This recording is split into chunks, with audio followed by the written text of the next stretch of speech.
Hey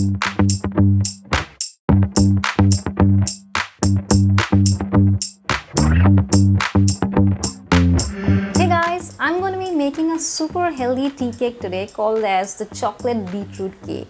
Now it's super healthy because it does not have any refined sugar and it also does not have any refined flour or maida.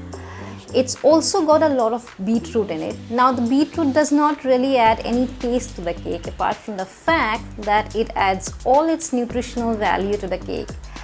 It's super chocolatey and super yummy, and I'm sure you're gonna love this recipe. So let's start. In a bowl, I'm taking half cup of milk and adding 1 teaspoon of vinegar to it and letting it rest for some time until it forms the consistency of buttermilk. I'll be using this as one of our wet ingredients for our cake batter. Now let's mix in our dry ingredients. First goes in 1.5 cups of whole wheat flour or atta, 1/4 cup of unsweetened cocoa powder, 1 teaspoon of baking powder and half teaspoon of baking soda. Give it a mix and keep aside till the time we get our wet ingredients ready.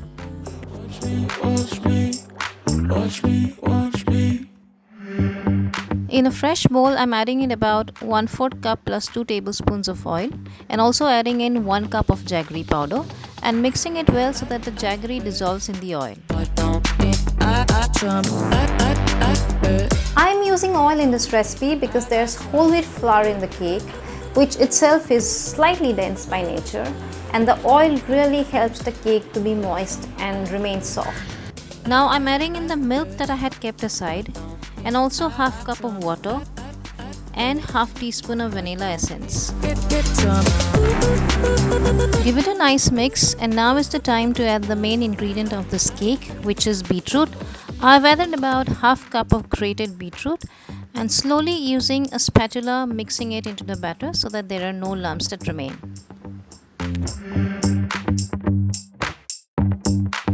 Now let's make the final mix by adding the dry ingredients to this batter in batches. You need to ensure that there is no overmixing here, just that the dry and the wet ingredients needs to be folded together. Now slowly add in the flour and with the help of a spatula ensure that it is mixed well into the wet ingredients.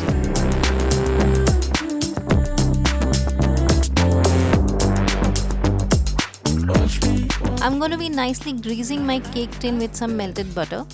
If you wish, you can also use a round cake tin, but I actually like the shape of this tin, which is why I'm using this. This gives out a beautiful shape to the cake, and which is why I love using this tin. Now slowly let's pour the cake mix into the pan.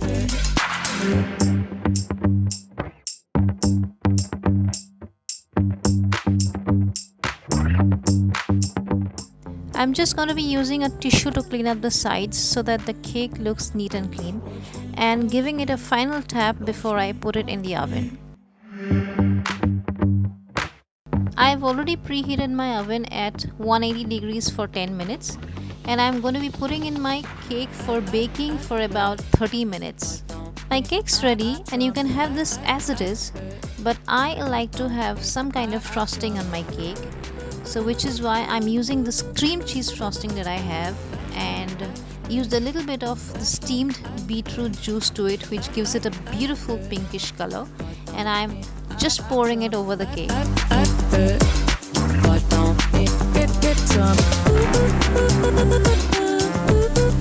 Also adding in some pistachios for the final touch, and the cake looks absolutely gorgeous.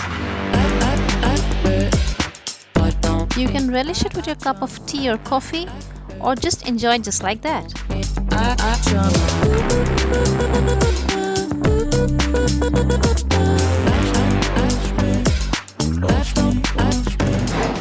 My cakes come out super soft and chocolatey. In fact, you wouldn't really realize that there's beetroot in it. It's gorgeous and I love it. So if you do plan to make this in your kitchen, don't forget to tag me on your Instagram stories. My handle is Indrani's Kitchen Flavors, and I shall be back soon with a new recipe. Until then, happy baking!